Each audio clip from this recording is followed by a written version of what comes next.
Welcome to The Resilient Responder, the podcast where we explore stories of strength, courage, and unwavering resilience in the face of life's challenges, as told by first responders. Join us now on a journey of inspiration and empowerment as we dive in with Dylan, Josh, and Patrick.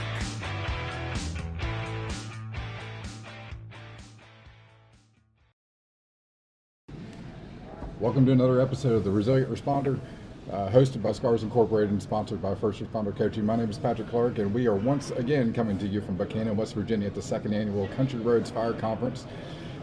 We were able to do live today, so the stars aligned. Really? We were. Oh, okay. We're live right now. The stars aligned.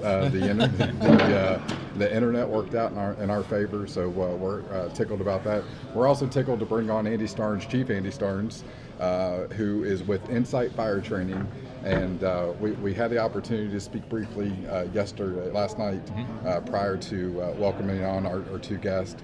And your presentation that you're going to be giving here in just a few moments kind of aligns with our overall thought, picture, message that we want to send out to people.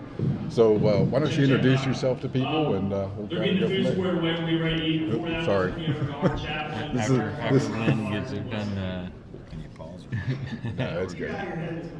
We're going to take a moment of silence. We thank you for the day today that you've given us. We thank you for the opportunity to be here as brothers and sisters in service to our communities. Lord, we thank you for the folks that have given their time and talents to travel and to make this event successful, and for all those locally that have committed time and resources to support this. Father, bless this food to our bodies, strengthen us that we might just be better in service to you. These things we ask in your name. Amen. So give us a little bit of a short biography of you, and then let's talk about the implementation of what you did at Charlotte. It's short. My wife says I can't say my name and address in 15 minutes. So I had to be careful on that word, short. I am hailed from North Carolina. Grew up in a little tiny town outside of Monroe, and I got in the fire service as a kid, following my dad around, and ultimately through that became a career firefighter at age 22. Got in through the fire service and got hired at Charlotte Fire Department. Did a little over 25 years with them. Retired as a battalion chief in October. And through that career, like I said, met a lot of people, learned a lot of things. My father was a huge influence in that, and that's how I ended up into the thermal imaging side of things. And started my own company in 2015 because I actually was forced to. Fell through a floor, ripped my knee in half, helping my dad doing his projects with applied science to kill the flashover, and I ruptured something called a patella tendon. And when you do that, you're not coming back to work typically. My wife said, if you get to go back to work, make this legal. We can't live without you, or on 18% disability. So I founded Insight Training, and out of basically desperation and what my wife told me to do. And I've been to 46 states and 7 countries, and we wrote the first collegiate-based curriculum since 2015 to now, all because something bad happened to me. And your wife told you my to wife do it. told me to do it. Amen. Amen. It's always, discernment, right? But that was the thermal imaging side of things. But I like to say I'm passionate about 2 areas. Both of them you can't see. Thermal imaging involves being able to pick up things in a zero visibility environment. You pick up heat, right? And then the other side of me is what's going on inside of the head of the heart of individuals. I got drawn into that early on through Fellowship of Christian Firefighters and through my own testimony, where basically I got promoted in 2007 and was overwhelmed with the stresses of work. And for 3 years I decided that I was going to go to work and deal with work, and then when I was going to come home, I was going to let it out at home, which was not a good idea. And by 2010, my wife had enough of me doing it my way and politely called me out on it and basically told me, she said, I thought you said this is the greatest job in the world. I said, it is. She goes, well, I'm telling you, you're not acting like it, and you're bringing it home. You're taking it out on us, which at the time was her and my very, very little girl at the time, who was born in 2010. So with all 10 toes broken, I went to a doctor, a pastor, a counselor, and started the journey. In the middle of that journey, I had these stacks of devotionals that I'd been writing in. And she said, you say firefighters are hurting. You're writing in that. What are you doing with that? Nobody's reading it. So I started writing about my journey then, and that's how all that got started, and then transitioned into critical incident stress management, getting involved with peer support.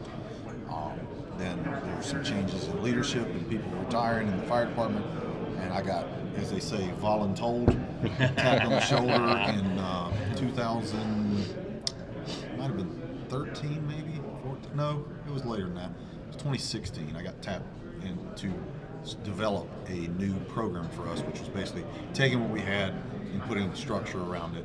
And I started the journey then, got kind of unofficially called the behavioral health coordinator, basically all the way up until last year, and basically put together team resources, worked with numerous individuals who are way smarter than me, who helped me with all that, from our health and safety committees, who helped formulate the policies, the funding, all the different things. And we went from just a team of people to, which was a small group at the time, to a team of over 60 with 2 specific resources that are free to firefighters through our work. And we went to an actual paid behavioral health clinician that they hired last year. So we have a paid clinician, 2 free resources. We actually have a few policies. They started paying for annual training to bring in new team members because we didn't have that. And then they have several other resources. They have a therapy dog. We have all kind of things that the fire department implemented in that time. And that's not all to me. I just want you to know. I was a guy beating the drum and getting people's attention. And there's so many people on our team and the fire department and different people throughout it that supported and made that happen. I was just a small piece in that puzzle. But I learned a lot through that journey, and through that, this program my wife and I had talked about for a long time, of a way to generate awareness and point it to people like yourself. So the goal of my program is not to come in and say, well, I'm going to be your counselor, I'm not going to be your clinician. My point is to share 30-something years worth of mistakes, our journey, what I've learned, and point firefighters to help and to tell them one simple message. I'm driven by my faith to do this. They don't have to have the same belief I do, but they need to know that if they are in the dark and they are alone, that it's okay, and they don't have to do it alone. They don't, and that they are not to lose hope. And I emphasize that through my own failings. I do not preach at them. I share with them, hey, this is what I did wrong. And a lot of times my wife's sitting there and she nods her head, like, yeah, that's what he did. And sometimes she'll go, no, you did a little worse, or you need that fish story. She likes to say fish story gets bigger. But that's the short version of the background of that. And there's a lot to that, from everything my wife and I went through, and mostly what she's went through. I think a lot of people minimize the spousal side of that story, which I emphasize pretty hard in ours. But that's what I do now, is I try to do that, and I raise money and give that money back immediately to places like Next Run, like you heard Blake. So I support him or other charity-based organizations, or if we're somewhere and they're doing a fundraiser for a firefighter, we'll give that money right back. We operate on what we call a reverse tithe principle.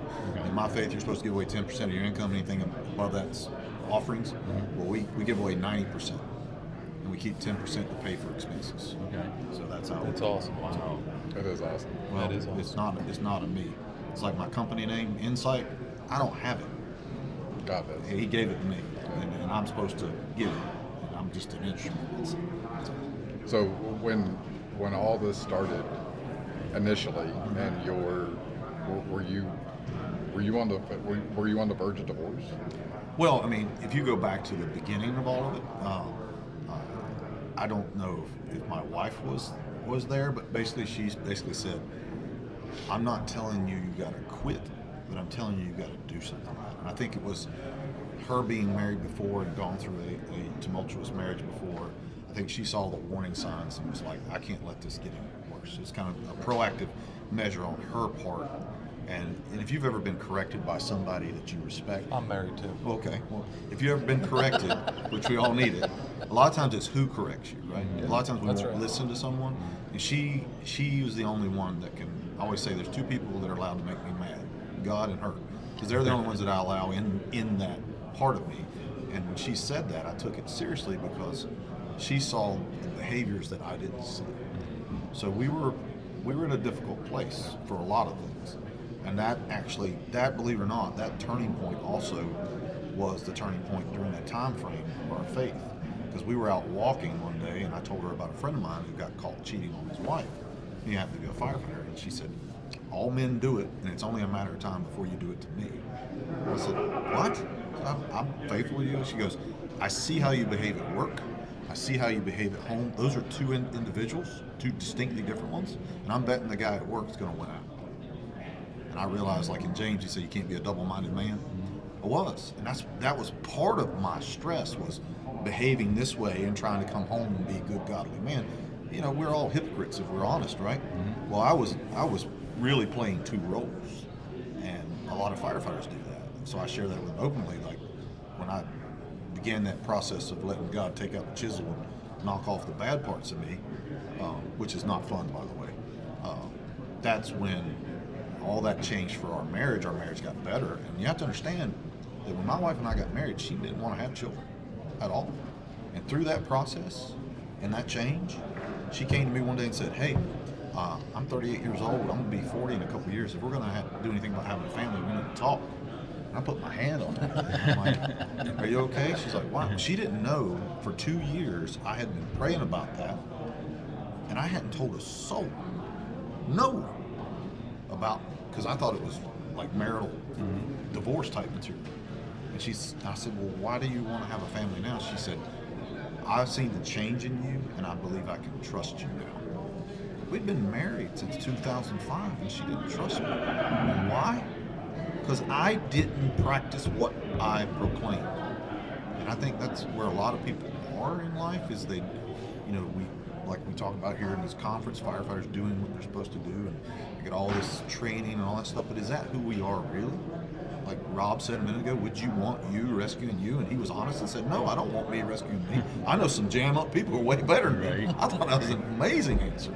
I think that was, that was a big thing for me, was realizing that, I had a system of rules and concepts and beliefs, but I had zero relationship with God, and I had zero actual, like, if you had to convict me in court of who I say I was, I'd have been found guilty of being a hypocrite. And so for me, that was what started to change, which changed that, which brought about the closeness in our marriage, which brought about the birth of our daughter, which, miracle-wise, what's supposed to happen, and then all these other changes that led down this road to where we're sitting now. So you bring up a good point about do you want you rescuing you, and I think that this kind of, we all, fire, EMS, law enforcement, dispatch, or whatever, we feel as if we can rescue ourselves. Yeah, we can. A lot of it, right? But we feel that way whenever we start the job. I mean, remember back to when you first started the fire service. Nobody told you what you were going to see, hear, smell. Not realistically, right. No. But I mean, Exactly. they never prepared you for it. And we talked with Blake yesterday about this. That catalyst of the first time we had to deal with that traumatic event, or the first time that we had that piss poor management, or we had the micromanaging company officer or whatever, and we shouldered that burden. Yeah. And we're like, we're going to get through it. It's just a season. I don't think we shoulder it. I think we suppress it and swallow it, push it down and turn it into an internal cancer. I think there's one thing to carry something. There's another thing to shove it down and say, To live with it. I'll deal with that later. I call it the Lego analogy. I talk about it in there. If you had kids with Legos, you understand they leave stuff out and you pick it up. A lot of times a busy parent doesn't have time to put it away right away, just like the problem. Right. So we put it in our pocket. 3 years later, you keep picking up that. 5 years later, eventually your pockets are full.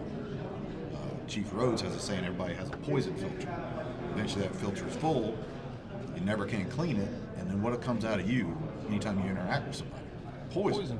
So all that stuff I've been carrying now starts spilling out of me in the forms of everything you're well aware of, from anxiety and depression and hypervigilance and anger and weight loss and isolation, and all the way up to leading up to suicidal ideation and worse. Addiction. Yeah, all those things, right? But it begins with us not just trying to carry it, but literally saying, no, I can't. No, you can't help me. I'll deal with that, or I'll deal with that later. And how we deal with it too, right? We'll talk about that too, about unhealthy coping mechanisms, whether it's alcohol, prescription, pornography, reckless behaviors, whatever it may be. We're the masters, if we're honest, first responders, of doing bad things to ourselves to try to produce a good outcome. Think about it. You go to a doctor, they give you a prescription for something that's supposed to make you better. We're taking something that doesn't make us better. It actually just numbs us or gives us a dopamine rush to mask it. Yeah. I learned the same thing about depression medication. I took sertraline for 14 years. It got me through a bad spot, but it never fixed the problem. Right. So if you went back to the doctor, they just wanted to up the dose or add more, right? Not that I'm against medication, because I took it for a long time. But what I learned at the end of 14 years was it wasn't fixing the problem. It was just making me numb. You could have cut somebody's head off in front of me and I would have went, oh, that's bad. And that's not a good place to be. No. So, Not in our line of so work. carrying something, one thing, but internalizing it and pushing it down, like I think most men, if we're honest, will do that. And I think a lot of single moms and dads do that too, not just first responders. They don't have time. I ain't got time to go to a counselor. I got time to, I can't tell the world about this. They just, and it turns around and eats you up. Do you think through your training, and you train a lot, all over, like you Yes, said, sir. all over the country, Yes, sir. all over the world. We just got back from Germany, yes. Yeah. So through that training, and you're doing age groups. You have more tenured people in the fire service, and you have babies coming into it, and different Teenagers generations. to Absolutely. veterans, Yeah, absolutely. So when you're starting to look at the generations, do you see more of a better coping from the more tenured people or from the younger people? Because I feel the younger people, they don't know how to have conversations. They can text with the best of them. Sure. And are we generationally getting away from true one-on-one good conversations of learning how to cope, or has an older, more tenured generation buried and fertilized and watered the internal cancer? True. I think there's both of those extremes you mentioned, the young person versus the senior firefighter, both have a part of the answer. Yeah. Like younger people now are more open to talk about it. They just don't know how, because this is how people communicate. Yeah. Right. So if you can't connect or talk through text and emojis, you can't talk with that. There's no inflection. There's no relation. There's no looking at you, reading your body language as he's sitting with his arms crossed. And how do I talk about difficult conversations? They don't know how to do that. They'll know how to talk, but the whole phrasing of it, and delivering of it. I mean, text messages carry no emotion unless you do all caps. Or Mine take, do. take a class. I read all of mine with attitude. And I'm like, wow, it's yelling at me. And that's a lot of them. Never solve conflict through text or email. So if you ever, First rule. if you ever text me, Andy, and I call you right back, I'm listening to the tone of your voice, because I'm like, is he really pissed off at me? So text messages, they have that part. Yeah. But the older senior firefighters have the ability, even though they don't want to necessarily talk about it, a lot of them will step up. Like if you're the senior guy and that firefighter's over there struggling, the ones that really care will go over there, and they're not a counselor, but a lot of them will put their hand around and say, hey, can I sit with you? Can I talk to you? There are still good people that do that. Now, I'm not saying that's the majority. Yeah. I think that you're seeing a shift, and that behavioral health is becoming more acceptable. But as my dad says, these are generational problems, and they take generational answers. So he always says it takes 2 generations for you to win. First, your enemies have to die off, and then the people who've been riding the fence go, we've been cheering for you silently. Now we'll take up the mantle. Because if you study leadership, the leaders never really see the fruits of their labor, right? So I think that's where we're at. The young people, they're more open to it. They're more into, hey, we'll make this change. We'll do this fundraiser. We'll do all this. And they're good at that. But I think communication, though, is a lost art. I'll give you an example. I have a 14-year-old. And I'm trying to teach her. I said, honey, if you will simply just read the entire page and be able to tell me what was on that page and communicate with people, you'll win. Because I deal in business, as you mentioned, I'll send people detailed reports of things. And they'll never read past 3 or 4 sentences. And then they'll send me an email asking me for an answer that is within the email because they don't want to read it. It's on the 7th sentence. Yeah, They only made it to the 4th. and to firefighters' point, they'll force 500 doors, but they ain't going to read 500 pages. Yeah. Much of them are going to read 5 pages. So the answer is education, number one, making awareness and making sure they know it's okay. But we're going to have to teach a younger generation how to talk about it, and we're going to have to teach an older generation that they can talk about it and they're not going to lose their job, and that those younger people are looking to them. Right. So this is a symbiotic thing between the two of them. And I don't think we should blame either one, because realistically, in my experience, the two things I'm most passionate about are the two areas that the fire service focuses on and funds the least. I just spent the last, whatever it is, 8 years trying to get my organization to fund it. Right. Think about that. And after I went to a couple of conferences, I realized, hey, I'm not the only one. Every department that was trying to start a behavioral health program or peer support team got zero money. Right. They say they'd support it, right? But it was like at the bottom of the, oh well, we got to pay this bill, pay this bill, pay this. We were the last in line, like the Salvation Army guy ringing the bell, and I got $1, right? And so ring it out. I didn't ring no more on his bell. You understand? We need some help here. Third alarm here. And that was like what Blake said yesterday with Next Run. They lost 5 firemen, in one 2 retired, years. one retired, and 4 active in 2.5 years, and they're like literally bleeding out. Yes. Literally bleeding out. And how do you stop the bleeding? How do you? Well, one, you got to do something. Sure. And then when you started asking, they had all these programs or resources. I ain't gonna say programs, but resources Sure. that they didn't even know about. No clue. Well, So, I mean, if like you're a like craftsman communication. and you have tools in the toolbox, you know how to use them, right? Maybe. But if you've got all these resources, Yeah. but you're not a craftsman, what good does that resource do if you don't know how to use it, how to call? That's I'm exactly scared I'm right. gonna lose my job. And Yeah. How? I mean, And that's what we talked about yesterday. you wouldn't believe how many super amazing company officers and battalion chiefs called me at home saying, hey, one of my guys had a gun in his hand. I told him to call EAP. Are you kidding me? If your family called 911 and said, my house is on fire, my daughter's trapped on the 3rd floor, go, hey, I need you to call the other department. We don't deal with that. No. Yeah. Well trained in every emergency except for this one. Our own emergency. Yeah. And that's why I try to translate fire service tactics and strategies to this, because they can relate to sizing. They can relate to how you attack a fire. Like you talked about suppressing, we use an overhaul analogy. Because overhaul is definitely, by definition, the search for hidden fire. Well, what is that problem? A hidden fire that's consuming you from the inside out. Right. So, Jesus spoke in parables and stories. I like to do that because who are some of the best storytellers we're sitting around right now?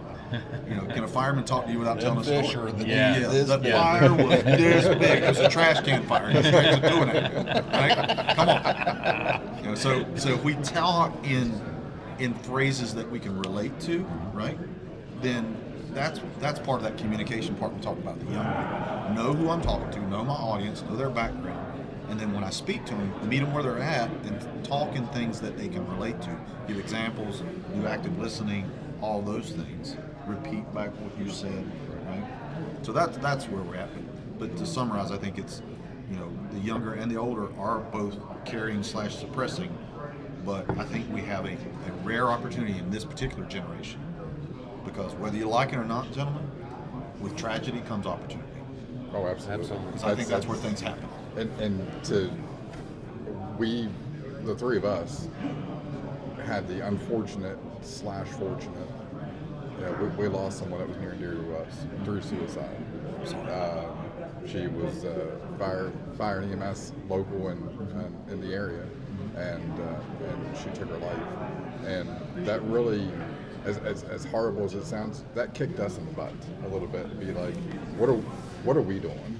We're sitting here behind a camera and we're preaching this message, and then that happens and it totally kicks us in the gut. Yeah. We don't know. The 3 of us didn't know what to do. We sat down and we all sat down and we just kind of stared at each other for a few minutes. We did a podcast and we started talking about it. It's like, what's the next step? What's the works part? Yeah, that's right. Yeah, but how do you?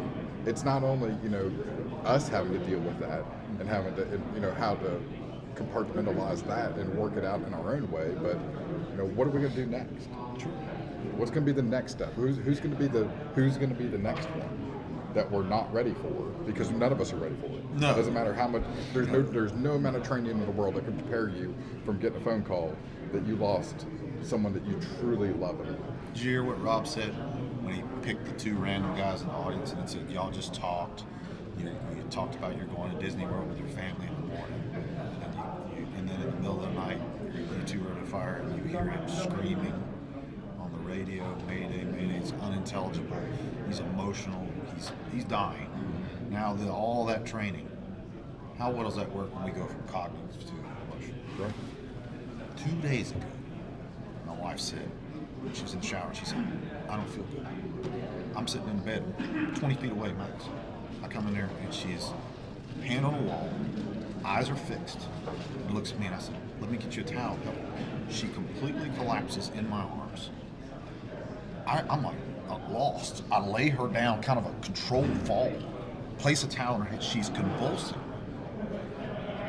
I completely lose all my cognitive abilities for at least a minute that I think of. And I'm trying to get her to come to. She's not responding. She's breathing. And I had to leave her to get my phone to call 911. And in that moment, when I called 911, all that stuff we talked about, my first words were, send an ambulance to 205 Belvedere Avenue. My wife is unconscious. I need one here now. And then she wakes up and chastised me for calling 911. But you bring this story back to light a little bit. But the point being is, when something happens to you, to someone you love, and you're in this element, it's different. Sympathy, empathy, right? Right. Personal connection to someone's pain. You know what I loved about working with my peer support people that I had at Charlotte? When we first started, I asked every one of them, I said, how many of you have had training? None of them. How many of you have had educationist background? I said, none of them. I said, how many of you have had something terrible happen to you in your life and you want to help people? They all raised their hand. Everybody's hand. I said, congratulations, you're hired. We can train you to help people, but we can't train you to care. So you have a motivation that is different than someone who strictly is trying to come into a disaster-inflicted area and want the money to provide CISM. You have that person's face etched in your mind, like we all do.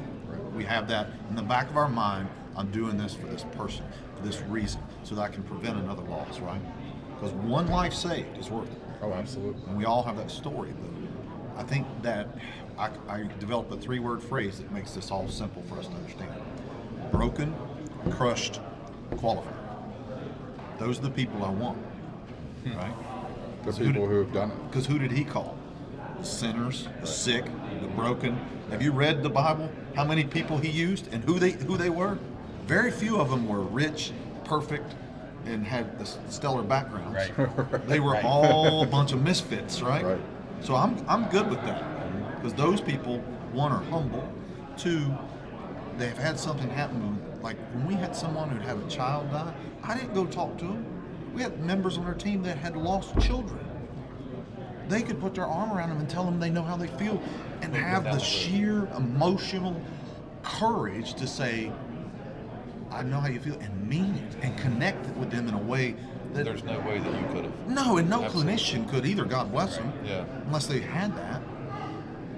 Do you see during your travels and such, I feel like, especially as we gone through the school systems and education and so on and so forth, that we get away from faith-based type of. Absolutely. And do you see that coming back into the fire service, or how can we promote more of that? Because heck, there's fire departments out there who probably never heard of, would never think to have a chaplain on staff or to have that resource available to them. What would you say for that? There's a book called Caring for People God's Way, and it talks about the clinical, the statistics, and the faith-based aspect of talking to people.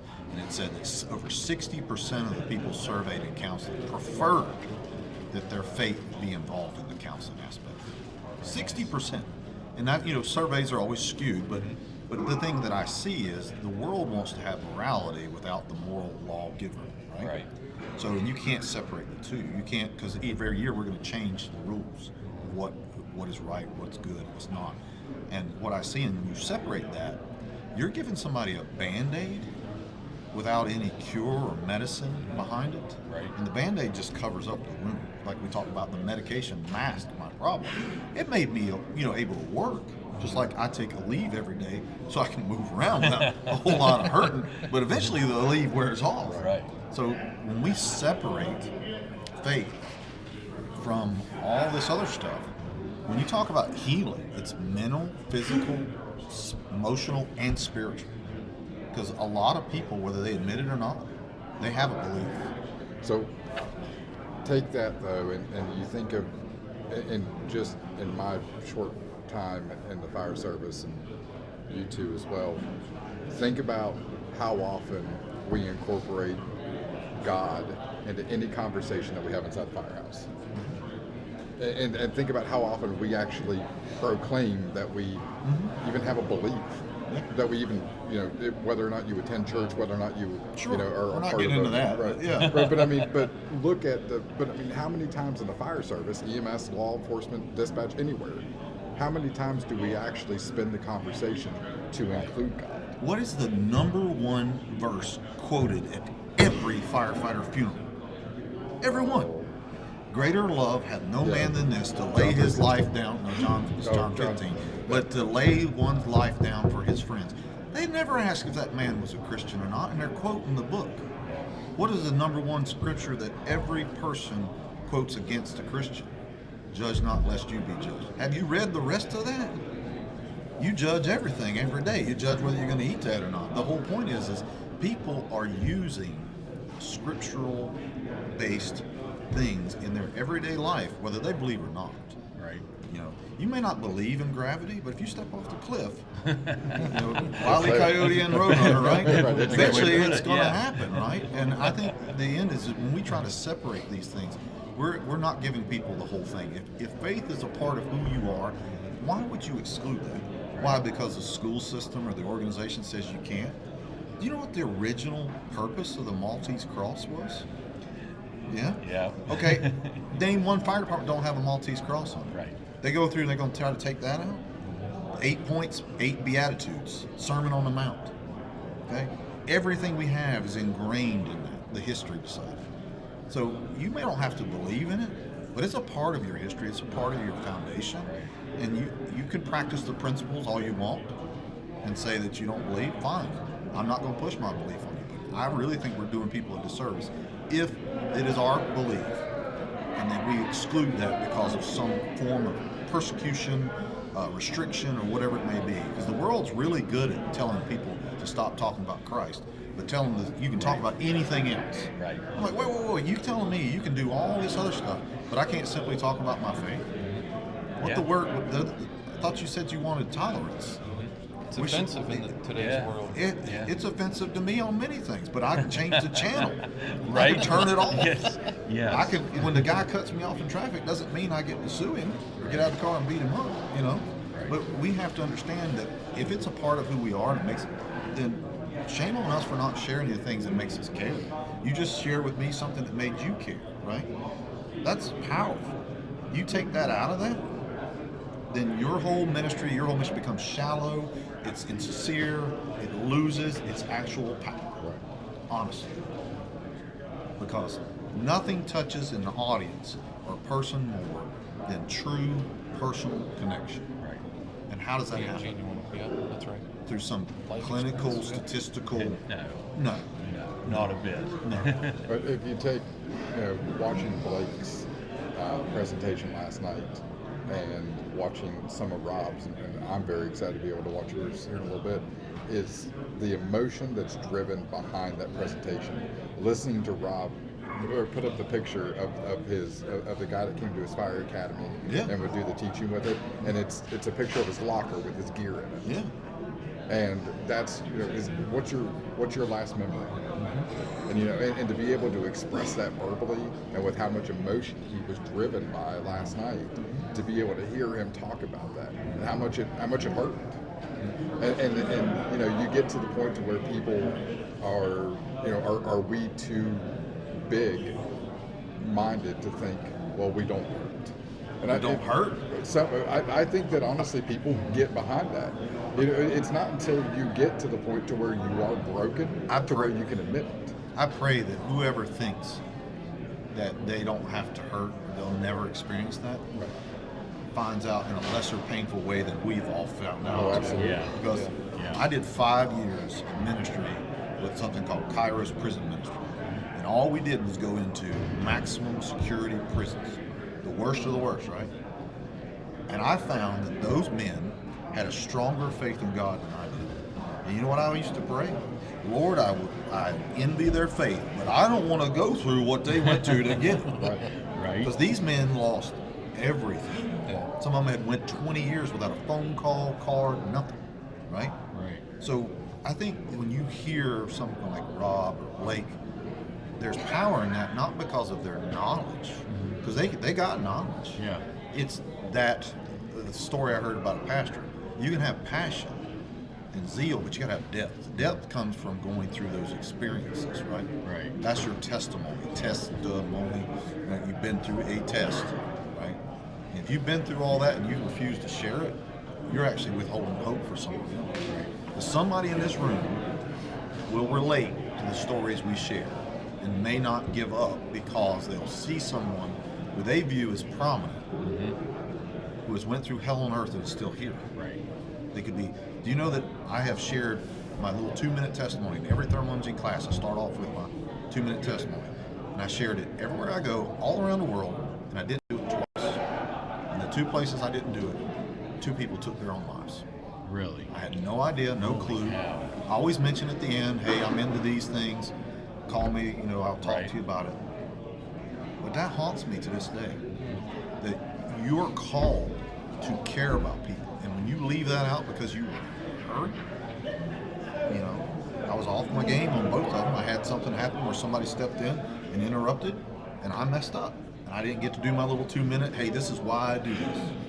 My goal is to get you home, out of the fire, and keep your family together. And I tell them my story in 2 minutes, then I move on. I say, I'm free to talk about it after class. I didn't do that twice, and 2 people took their own lives. And it haunts me. When he talks about teachers will be judged, I think so. If you're called to do something, you don't do it, to us, that's sin. And if you know to do good and you don't do it, we've done wrong. We were pretty active when we first started this off, and then we like Patrick said, we stalled out. Yeah. And then Sarah took her own life. Oof. And that was kind of, we got off our game. We got off of what if we, and we've changed after the fact because we weren't doing what we're doing now. Yeah. It was just the 3 of us talking more theory. Now we're Less of an active role, yeah, more of a passive absolutely. role, and just trying to get the awareness So, out there instead of actually being physically. Now we're moving, Right. taking coaching courses and doing different things to be able to take it to that next step. So But now, even last night, when the statistics come up last night, and there's already been 2 suicides this year. 2024? 13 days in, 2 suicides. It's too much. That's what we know of. that we know of. Yeah, that's been reported. Yep, and that's somebody right. actually did the paperwork and was willing to say, yes, this is what happened. By standards, like they talked last night, it's probably 50% higher. So we're at 3 or 4. 13 days in. yeah. 13 days in. One every 6 or 7 days. Yeah.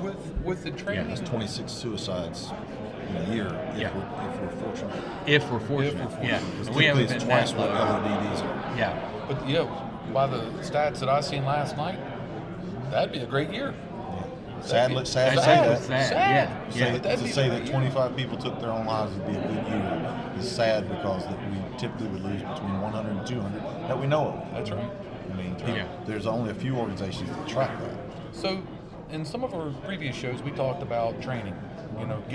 Preparing young people to what you're about to see, what you're going to see, and we've had some really great management and officers that would shield us. You stay down the engine. You don't need to see this. And we've had guys that say, hey, time to put your big boy pants on. Get up here and look. And see if this is for you. Do you have something to prepare people in training, or have you thought about incorporating mental health more so in your training to prepare young people or to talk about it? I think the training that's available today are all good. And resiliency training is a great thing. It teaches you to bounce back. The problem I have with all of them is there is no, let me teach you the fundamentals in self-care first, followed by, I have to show you something bad here, let you listen to something bad, secondary trauma, if you will, to expose you, to prepare you. Yeah. Because in order to get stronger, you tear down muscle fiber through working out, right? And you cannot, in good conscience, tell someone that they're going to see a newborn baby die, or a poor child killed by their own parents, or a family that's been decapitated by a car accident, and just tell them and say that's what you're going to see.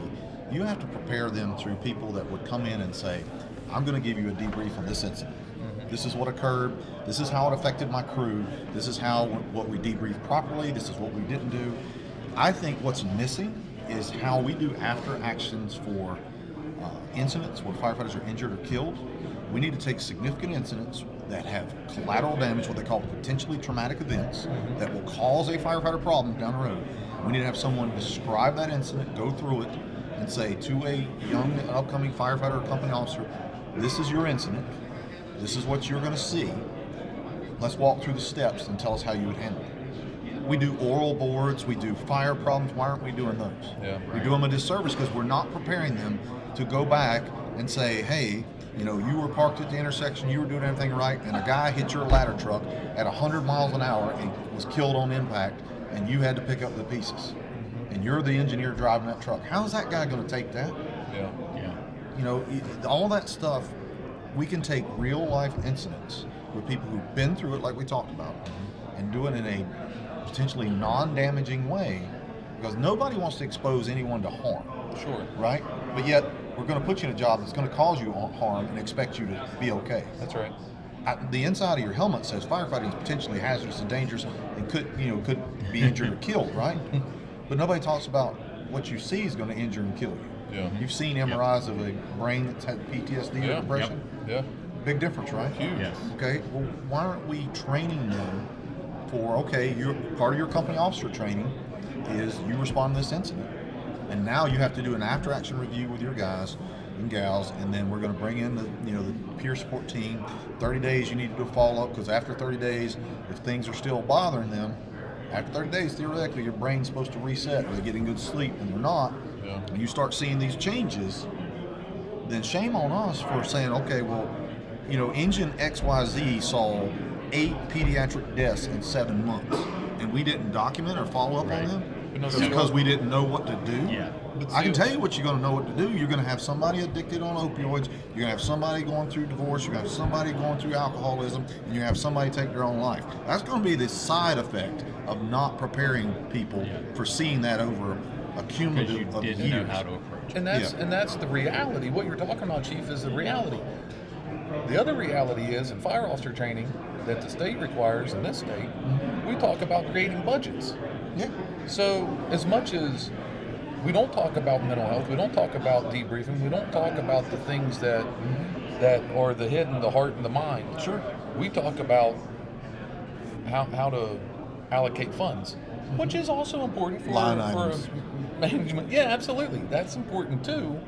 But every one of those standards you look at, if you go back, far back, why have certain standards never been changed as far as we're going to take that out? They don't need that anymore. If you look at an NFPA standard, every time it's been revised, it was due to tragedy and litigation. So are you telling me that we're going to wait as a nation until we have enough firefighters? You've seen the report from the 70s called America Burning? You're going to have one called Firefighters Dying. And it's going to be a massive amount of suicides because of the fact that we are not preparing officers and firefighters on how to take care of their own.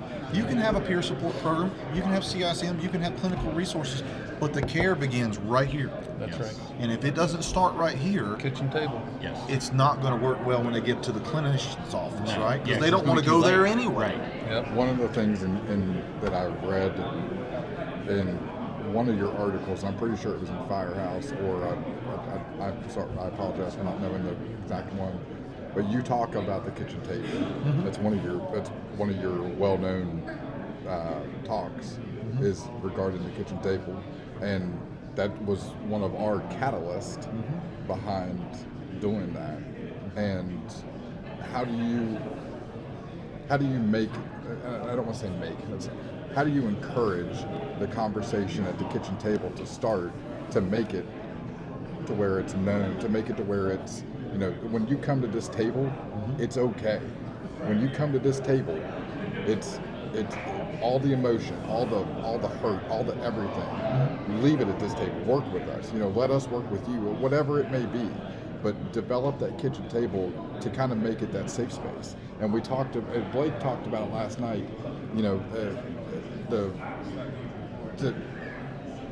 To be able to have that quote unquote safe space, but let people know that it should never even be a conversation that it's not a safe place. When you're inside that firehouse at the EMS station, wherever it is, when you're at that table, or anywhere in that station, the four walls, if you cannot trust the inside of your four walls of the station. Well, it's a cultural thing too. It is, but at the same point in time, I think you've got two things you got to consider. There are fire stations and firehouses. Yep. There are firehouses that have that culture. And then there are fire stations that I talk to firefighters every week who talk about poisoned culture, bad morale, all that stuff, all around the world, not just here. Peel back the patch, you're like, same problem, different zip code, right? Yep. So if they have that culture, then great. If they don't, what are you supposed to tell that young firefighter that no matter which station he or she transfers to, they don't want to talk about it, and they have these bad habits going on, and their policies are like, there's some really unsafe and immoral, unethical, illegal stuff going on, and nothing's happening about it because it takes 2-3 years for basically they get to the felonious stupidity range and somebody gets in trouble for it. Well, what is that poor person going through in that 3-year time frame? Right. So what I do is I create small groups. I use an app. This is mine right here. One's for my business, and the other one right there is my men's group. There's 12 guys on that from across the country that I met. They're not in my fire station. They're not in my firehouse. They're not even in my zip code, in my state. But we chat back and forth all the time. We post all of our problems, and if somebody doesn't respond, they get a phone call. I'm so close to one of them, I flew to New Jersey for his 40th birthday. But I start those groups because this particular challenge is not geographical. That's right. Brotherhood's not dead. Right. It's just geographically challenged in the respect that you may not find that support within your fire department. You may not find all those resources, but you may run into somebody here who has the same problems, or you may, as I like to believe in the Paul, Barnabas, Timothy concept. You need a mentor, you need an encourager, you need somebody that you need to bring up, right? So I need that in that group. I need somebody who's a senior person to me. I need someone that I can talk to. I need someone that I'm kind of trying to help. But that's the kind of groups we build as we go, and I connect people. The greatest master of that was Alan Burney Sr., God rest his soul. That's the guy that got me started. The reason I do what I do is because of my dad and the way Alan did business. Alan would sit down with somebody and listen to them, and within 5 or 10 minutes, in his mind, he had formulated a plan to empower that person and make them successful for no other reason other than he saw potential in them. He never sought recognition for it. And then he would write down on a napkin, hey, I need you to call this guy. This guy right here is going to connect you, he's going to get you a job, we're going to help you. He was the master of relationship brokerage.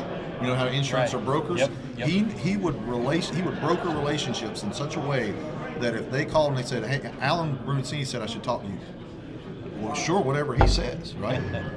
He was the godfather. He was the godfather. And that's the way I look at it is we all have that potential, is whether you all know someone who may have an answer to that person's prayer or problem.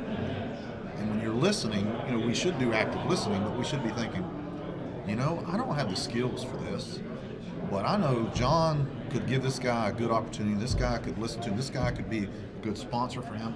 And when he's done talking, I just quickly write down a few things and say, I'm going to repeat back what you told me, and I have some things I'd like for you to consider. Then I'm going to give them to you, and then we're going to talk about building your own group. I call it your board of directors, right? It's an Andy Andrews concept. And then once we build that board of directors, we're going to talk about what's your plan, because who likes plans better than firefighters and first responders, right? We give them some sequence of events. Hey, we like, even though they hate ICS, they really like it because they like structure. Right. Who's the boss? Who's doing fire attack? Who's doing search? They want to know what's going on, right? So now we've got structure, we got a plan, we got a group of people that actually are genuine, that they can talk to. And the studies show that if you're in a supportive, loving relationship, when you go through something, you get better faster. You think about that. Yeah. So if they don't have that support structure within their fire station, and they want a firehouse, how do we get it for them in the interim? Do we just tell them, well, you need to completely change your fire department? Good luck with that. Right. Jesus didn't start with a program and work down to the person. He started with the person. That's right. And that's where we should start, with the person. One-on-one, as my friend says, the uncomfortable 16 to 18 inches, when we're that close to them, Right. and learn them and follow up with them. That's the hard part. Follow-up's key. Yeah, we talked to them, we did all that. Hey, we're gonna make a pact, you and I. In 3 days, you're gonna text me and say, I'm doing this, doing that. If not, I'm calling you and I'm gonna follow up, see how it's going. Right. And then we're gonna do like AA. We're gonna have little sponsors who are gonna be involved in your lives. Because guess what? One person can't do it. Right. I believe in 5. If you have 5 on there, one of them's gonna answer the phone. One of them might be able to come bail you out of jail. One of them might be able to come over and take the gun out of your hand. One of them might be able to come over and just talk to you. One might meet you for coffee regularly. But you got to have more than one person to call on. This world, I mean, we're busy, right? Rat race. Yeah. And so You're right. building that support system, I think, is what's missing. You talk about having that crew at the kitchen table. Not everybody's blessed with that. Absolutely. So let's build that for them. Find people who are caring, compassionate, and willing to do that. And believe it or not, they are out there. That's what gives me hope, is when I travel, I see those people still connecting and helping people and doing all, as busy as they may be. Right. They're still taking time for the person, from the rookie to the retired guy to the fire chief to the administrator to whoever it may be. They're taking time, and that's what when you ask that question about young and old, if we will just stop and take time and quit worrying about that, and business and to-dos, right? Yeah. Somebody sent me a post today, said busyness is a tactic of the devil, because if I keep you busy and I keep you all over the place, I keep you away from your original purpose. Even if I'm making money, even if I'm being successful, maybe that's not my original purpose. Right. If I was too busy to stop and help you that day after your friend took her own life and you really need someone to talk to, what does that say about me and my mission? Right. You don't matter. Right. Right? So let's make time for people. And it's okay if you can't. It's okay if you need the help to be able to follow up. Like what you said, have those 5 people. It's not, we always joke and say, who's your Matt? Speaking of Captain Matt Reed from Weston. Yeah, But know him real well. it's not about, I have 2. I'm blessed to have 2 guys that, if I'm really having a bad day. There's openings, though. Can we switch phones? My text group. But I mean, it is good to be able to have that wide variety, to where you're not, to where the day that you have to have somebody pick up the phone and they don't. Yeah. The day that you have to be able to rely on that one person to be there and they can't be. They're on shift or they're on, whatever it may be. And It's tough. It is. Yep. It is. A lot of us live with the burden of when we didn't answer the phone. Right. Through no fault of our own, and something bad happened. Right. And I live with that personally. It's one of the reasons I changed the way I act, because if I can't answer the phone, I usually respond back with a text immediately and say, hey, is everything okay? I'll call you back in just a few minutes. I'm doing something with my daughter or wife or in the middle of something. I try to make it that it's not just a blank phone call with a voicemail, that there's something there saying, hey, I'll try to get back to you. And I don't always get back to everybody. I feel terrible about it. The thing that people don't understand, that when you start helping people, when you take this to heart, when you start helping people, you can only absorb so much. And you can only help so many people. And at the end of the day, you're exhausted. And there's times when you need to take yourself out of the equation, because you're not doing anybody any good. Yeah. And that's when I felt bad, is when I've been basically emotionally burnt out from helping people. I don't have the compassion I should at that moment. And I pull myself back, and that's when the phone rings. And I'm like, That's what when if somebody needs you. Yeah, what if that was the one call? And I'm not really Right. I pray for the discernment and the strength in that, because I don't have it. Because I'm human. I run out of gas. I run out of the willingness to say, this is the 16th time I've talked to you about this issue, and you're clearly not getting it. I want to be like, I want to go dad mode on them instead of going like loving, forgiving father mode and go, that's not my burden. I'm judging them for it, right? And that's tough. people who are in what I call the caregiver industry, which is what you're doing, you're giving care to people who need to have respite. You need a break to recharge your batteries, to revitalize, to re-encourage you to do what you do, to go get new skills and things that fire you up to do more. Because if you don't, one thing we talk about is burnout. Right. You will burn out, you will quit, and you'll become somebody who needs more help than someone can give you. That's right. Absolutely. That's what I lived. That's all I can say. You can't help everybody. How do we connect to you? How can we? I mean, everybody in the fire service knows Chief Andy Starnes. I mean, it's just I'm retired now, so I don't use that title anymore. Well, I'm chief of nothing. I am a new probationary firefighter who's going to be on permanent probation. There you go. We're going to learn from now until the end. You can call me whatever you want, just don't call me late for dinner. Right. That's all I ask. Yeah. How do we connect? Yeah, I know that you're on. You have a social media platform. I know Insight Fire Training has a website. They have a Facebook page.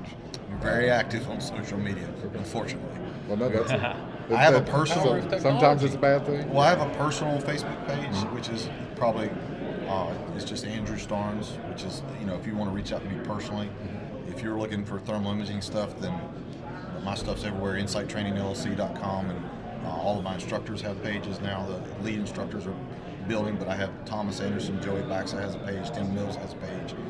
We're on all Twitter, LinkedIn, all of those things.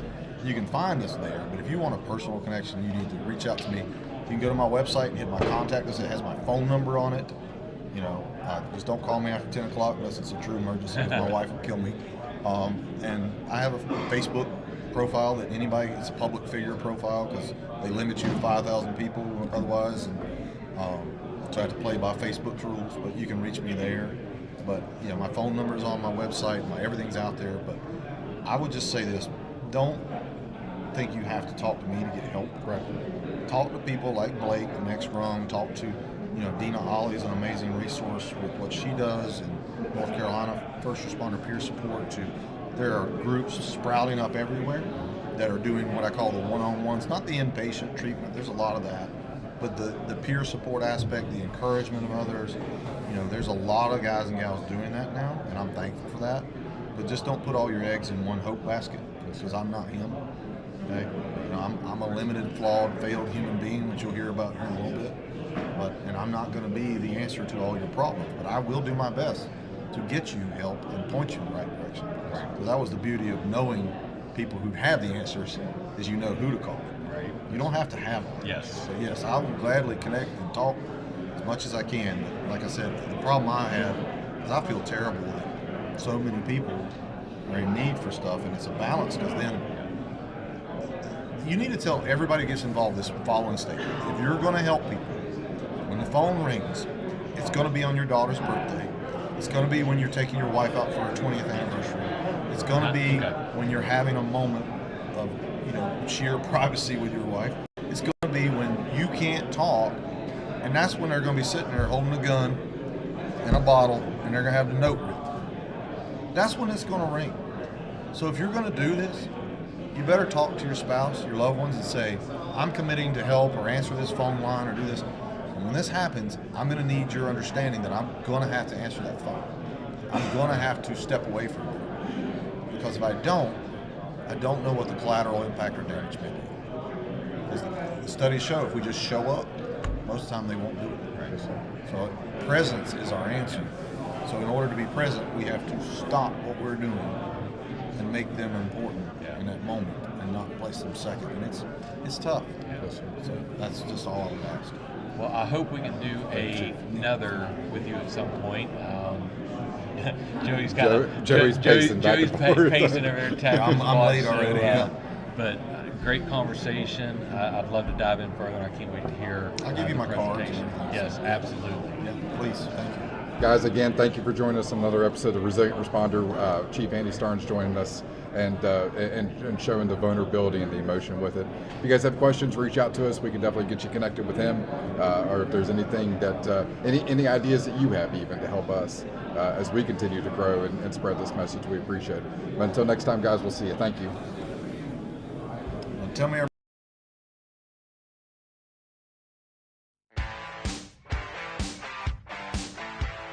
Thank you for joining us for another empowering episode of The Resilient Responder, brought to you by First Responder Coaching. If you found strength in our stories, be sure to subscribe on Apple Podcasts, Google Podcasts, Spotify, and Amazon Music. Connect with us on Facebook at Scars Inc. and catch exclusive content on our YouTube channel at Scars FR Services. Remember, your resilience is a beacon of hope.